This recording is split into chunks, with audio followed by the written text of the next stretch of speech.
Olá, povo de Deus, nós estamos estudando o livro Castelo Interior de Santa Teresa e nós estamos nas quartas moradas e hoje a nossa aula é sobre o terceiro capítulo. Todos nós já sabemos um pouco a situação em que Santa Teresa escreve essas quartas moradas. Ela está em viagem, está passando por tribulações e isso reflete um pouco na forma dela escrever. Então está um pouco desordenado aqui o conteúdo e ela acaba retomando assuntos que ela já havia tratado nos capítulos anteriores. Aqui ela retoma o tema do recolhimento interior, da oração de recolhimento, que nós também podemos chamar recolhimento infuso ou recolhimento sobrenatural. Esse recolhimento sobrenatural é o primeiro grau da oração mística e é o que prepara a oração de quietude.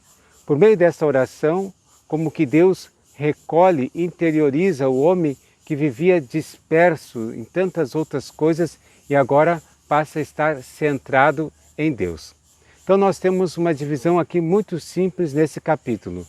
Do 1 ao 8 nós temos a oração de recolhimento e do 9 ao 15 os efeitos da oração de quietude. Então veja bem, nós vamos começar a falar sobre essa oração de recolhimento. Ela utiliza aqui uma imagem, como das muitas imagens que Santa Teresa vai se utilizando para dar a entender essas coisas sobrenaturais. E a imagem que ela utiliza aqui é o assobio do pastor. Por meio do assobio, o pastor consegue chamar as ovelhas e consegue fazer com que as ovelhas se sentem num determinado lugar. E aqui Santa Teresa diz que no nosso interior, no profundo de nós, há como um chamado de Deus que faz com que as potências da alma também se sentem, se recolham. Não é algo que a gente possa fazer por nós mesmos, não é o simples fato de nós pensarmos em Deus ou de tentarmos nos concentrar. É um chamado interior, é algo produzido por Deus dentro de cada um de nós. E assim é como se Deus chamasse a atenção para Ele e acabasse aquela dispersão dos nossos sentidos. Aqui Santa Teresa, nesse capítulo, entra dentro de uma polêmica que havia no seu tempo. A polêmica é mais ou menos a seguinte: como a alma que está nesta oração deve se comportar.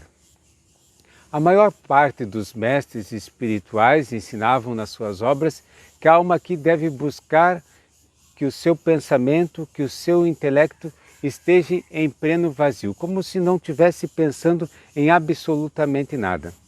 Santa Teresa não concorda muito com esse posicionamento e, baseado na sua própria experiência, diz que isso mais angustia a alma do que resolve e que nós podemos continuar amando a Deus mesmo que a nossa mente possa estar dispersa.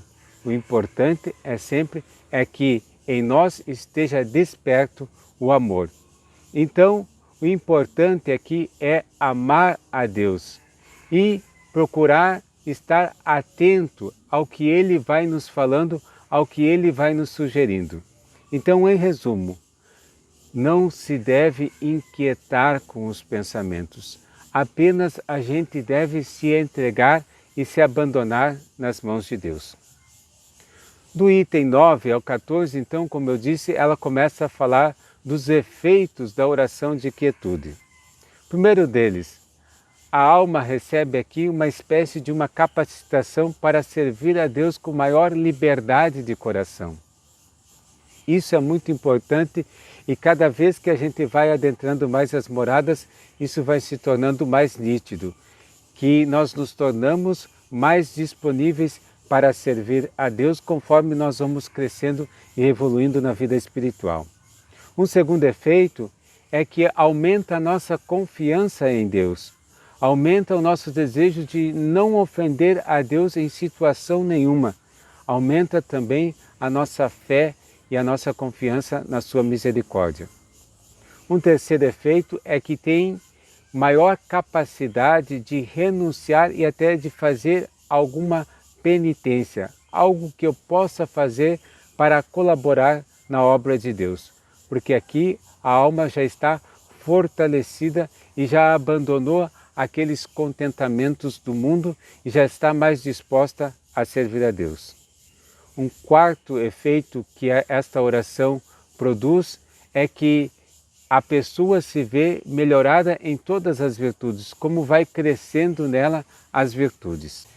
Do item 10 ao item 11, nós temos alguns avisos que dá Santa Teresa para as almas que estão nessa oração de quietude. O primeiro deles é que se deve cuidar, porque a alma é como um bebê, ela ainda precisa do alimento materno, então por isso nunca pode negligenciar o elemento da oração. Na oração é onde nós nos alimentamos verdadeiramente. Ela abandonar a oração pode causar muitos danos para si mesma e pode também causar muitos danos para outras pessoas. Um segundo conselho que dá Santa Teresa é algo muito sutil, porque a gente pode, por nós mesmos, por algumas práticas, como pela penitência, pela oração, pelos jejuns, produzir um sentimento muito parecido e uma fraqueza no corpo e nós pensar que isso vem de Deus, mas isso vem produzido por nós mesmos. Então, Santa Teresa aqui nos lembra que é preciso estar alerta para não cair nesse engano. O importante é a gente ver sempre os efeitos que esta graça, que essa oração conduz. Pelos efeitos, nós conseguimos discernir se isso é autêntico ou não. Daí vem um outro aviso de Santa Teresa, a importância da obediência, de nós seguir um diretor espiritual, alguém que nos oriente, alguém que nos ajude a ter critérios para a gente fazer um bom discernimento na vida espiritual. Por isso, vamos seguir nossa caminhada, vamos continuar nosso estudo de Santa Teresa e vamos adentrar cada vez mais nas moradas. Nada te perturbe, nada te espante. Tudo passa, só Deus não muda. A paciência tudo alcança. Quem tem a Deus, nada lhe falta, só Deus basta. Que Deus te abençoe.